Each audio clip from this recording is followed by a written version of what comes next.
people on tape. I think, yeah. At worst, you're Skyping or something. Yeah, but use mostly, a camera. Yes. Hey, I got an idea. Right. Let's actually shoot this thing. Because it's going to be a show that is filmed. Do you remember what pilot it was? It was the Terry George thing. Terry George, who's a great director, an Irishman, who The Name of the Father, I believe he did. And it was a TV show that I can't remember the name of. And I had no business even getting past the first audition, but I had a good audition for Terry George. And he's like, he even said, he goes, I don't know why, but I'm going to bring you, I'm going to do the next one. I don't know why. Yeah, I don't know. Yeah, I can't know why. Yeah. All right. So he goes, I'm going to put you in the network, and probably just to give, because they have to. Here's who we're not going to hire. Yeah, here's the guy that's not going to get it, so that they can give it to the guy that got it. He's so wrong. This guy is not. He's so wrong. Right. And I took that pill, and I went into that room, and I had whatever the opposite of inhibitions is. That's what I had, and I literally finished the audition with my arms up, with like Richard Nixon. Peace signs, and I was like, "Thank you, Los Angeles." I don't know what the last line was, and I looked at the audience, the little group of people sitting there. I think Les Moonves was in that room, and they all had their mouths hanging open, like just crickets, And I was like, I walked out, dropped the mic and walked out, and they were like, "Thank God, you're that's welcome, over." America. Yeah. You're welcome. I did that once. It was for Louis C.K. It was his first. It was the first time he was going to do a TV show. You had told me about beta blockers, and I was like, that sounds amazing. I remember telling you about that. You did. Yeah. But the other thing you told me to do was test it out first. Like before you use it for an audition. Take a half of one. Yeah, take a half, or maybe just go to Fairway and go grocery shopping. Just see how you can do. Just see what you are like. What does your body chemistry? Right. That's good advice. Yes, great advice. However, for whatever reason, I didn't get round to it. Oh. And here was the time for me to go in. And similarly, I had gone in once and it had gone so well. And I was like, I don't want to get in my own way. They love me. And I don't want my nerves, because as I get closer to something and you sign the contract, like, you will have $1 million if you do this job. Right. I would try to sign those contracts, like with my eyes closed, as if then I wouldn't be influenced by the excitement. What a bad idea. That's another bad idea. Make them sign a 6-year contract before they go in for the audition. That's a good, whoever thought of that is a real dickhead, too. You and I run the world, let me tell you. Things are going to be different. Bad moves. How to get a bad performance out of someone. I was so both excited and undone by the fact that I had ingested something. By the way, took a whole one because they're teeny. Beta blockers are literally the teeniest pills I've ever seen. And in my mind, I was like, well, this is teeny. Not understanding, like, this is teeny and 15 milligrams. Like, no idea. So I go in and it's almost like I'm eating the inside of my face off at the same time, which is really pretty. And I start. It's a good feeling. And I'm just like so excited that I'm trying this that I spend my entire reading telling them. I was like, you guys, I just have to stop. Can I tell you what I did right before? Can I tell you? Can you guys tell? You crazy? I was just so excited. I was like, I found the thing. I'm not nervous. I feel like you're telling them about the pill. Oh, telling them the whole thing. I feel like we're colleagues. And you want to know why I'm not nervous? I just took this thing. Do you guys know about beta blockers? And I am literally stopping my own audition because I'm like, can I tell you something? I'm not nervous.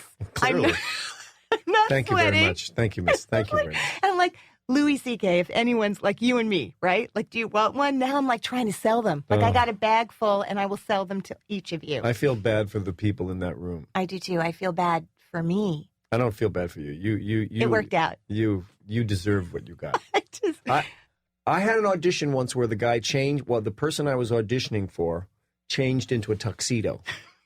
I was at Circle in the Square. Because and I was you were such an elegant actor. They're like, wait a minute. They were like, I look out there. I was on the stage. And for those that don't know, Circle in the Square is just that. It's a theater in the round. And the stage is sort of below the audience. So you're looking down to the stage, or at least in that configuration.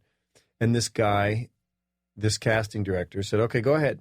And, you did do some speech from something, play, I don't know. And I'm doing the thing, and I'm looking out, and I see some sort of movement in the dark, but I can't quite, and then I see, and then the guy takes his pants off, and then he grabs something, a coat hanger or a garment bag, and pulls out a bunch of other clothes and puts a different pair of pants on and shoes and thing, and then the tie, and literally goes, okay, that's it? Okay, great, thanks. Come on, I'll walk out with you. And he's in a tuxedo. I was like, what? Clearly I made a gigantic impression on him. I have a story. All right. That is an audition story, if that's what you want. I have the best. I hadn't lived here very long. I was staying at my sister's apartment on the Upper East Side, and because I didn't have any money to pay my own rent, and I was sort of living out. I was out at night, and she was up early in the morning, so she had gone off to work, and I got a call from my manager. And he said, there's a Sylvester Stallone movie that they want to read you for, but you're too Irish looking. I'm worried about this, and I want you to dye your hair. So I said, okay, what color? And he goes, black, dummy. So I said, okay. And he goes, go down to the drugstore and get one of those things and dye your hair. The audition's in an hour and 20 minutes. It's like July 13th. It's 400 degrees. It's Manhattan. It's a horrible, humid summer day in Manhattan. I go down to the Duane Reade or whatever it was, get the stuff, come back, and I notice that some guys digging a trench in the street out in front of her apartment. And go in upstairs, put the shit in my hair, which is, like black syrup, if you ever see this stuff. And you put it in there, and you're supposed to leave it in there for a while, and you have these little gloves that are the size of a small woman's hand. Right. And those... And your proctologist gloves. You put them on tiny little plastic gloves that you put on, and they tear, and so you've got this shit all over your hands. And then there's a little plastic bonnet that you put on. And I remember this because my mother used to dye her own hair back in the day, at home, and she'd walk around with this plastic little cap on, little see-through thing. So I had that on for the requisite time, and I'm learning my lines and I'm being nervous because I didn't have beta blockers then, so I was just a nervous idiot with this shit in my hair and this little plastic cap on my head. And then 10 minutes goes by, whatever, and then time to get this stuff off, and I turn the water on, and the water goes go go go go go go go go go go, that noise where there's no water in the pipes, and I was like, what? And I realized it's the guys in the street. They shut the water off because they're digging a trench in the street. And so I run to the other end of the apartment, throw the window open, and I'm like, shirtless with this plastic hood on my head and this shit rolling down my ears. I'm like, hey fellas, when can I expect to have the water turned back on? And they're like, tomorrow, Agnes. And I was like, oh, thank you. And I'm like, oh shit, what am I gonna do? And there's no water, so I go into the refrigerator, and first of all, I'm thinking I stick my head in the toilet, and I wasn't that desperate. Right. And I thought, oh, there's got to be water. Maybe there's water in the fridge or something. So there was like a plastic bottle of water. I take off all my clothes. I pour the water on myself in the bathtub, and now it's just thinned this stuff out enough so that it's all over my body. And it's still like paste in my hair. and as I get out of the thing, go back, and there's a Jogger's bottle of water. So I squirt that on and then like a bottle of seltzer. And then I have enough, and I'm like, this isn't going to work. I go, my sister's laundry quarters is all, there's like a little cup full, put on my clothes, run down to that store, get a couple bottles of water, come back in, and, little liter bottles of Evian, and get back in the tub, get this stuff just off of my head area. I don't care if it was all over my body. I was just going to put on long sleeves and button the shirt all the way up. In July, of course. So I do that, and I get it just off. I'm standing in the tub looking over by the sink because, the mirror above the sink, so that I can just see myself enough to know that I don't have it on my head. So I get it off of my head, but it's still literally dripping down the sides of my head. And I go to the audition, and the audition, if I could only remember this casting director's name, she was crazy, and she would get into it. She was literally like, and the scene was Sylvester Stallone's brother, okay, who was the sort of ne'er-do-well brother. Sly is always having to get out of a jam. This jam was that I had borrowed some money from some loan shark or something, and this guy was going to publicly humiliate me by making me give him a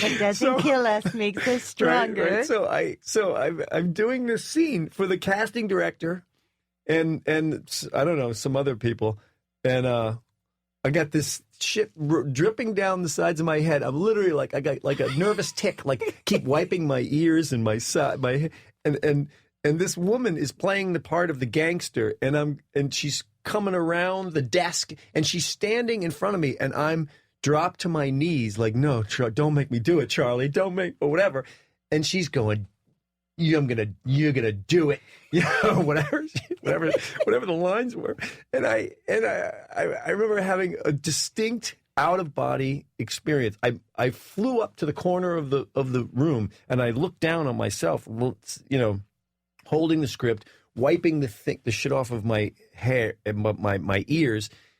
This woman pretending to be a gangster, telling me to give her a and I was just like, wow, what a weird day. That's all I could think. I was like, this is very weird. And then I got up and left, and I did not get the part. They never made the movie. What was the feedback? The movie was, the feedback was that I was too Irish. Literally, that was it went well. They were like, it went pretty well. They don't believe that you're going to be Sylvester Stallone's brother. And that movie turned out to be Rocky III. I want to thank my guest, John Slattery, star of Mad Men and Rocky III, for joining me on 2 episodes of Little Known Facts. I'm your host, Ilana Levine, and I thank you so much for listening, and I'll see you next time. Clouds can make the wind blow, bugs can make the grass grow, so there you go. These are little known facts that now you know. Hey, I'm Ilana Levine. Thank you for listening. Please don't forget to rate and review our show in the iTunes show page. Little Known Facts is recorded at the Hangar Studios in New York City.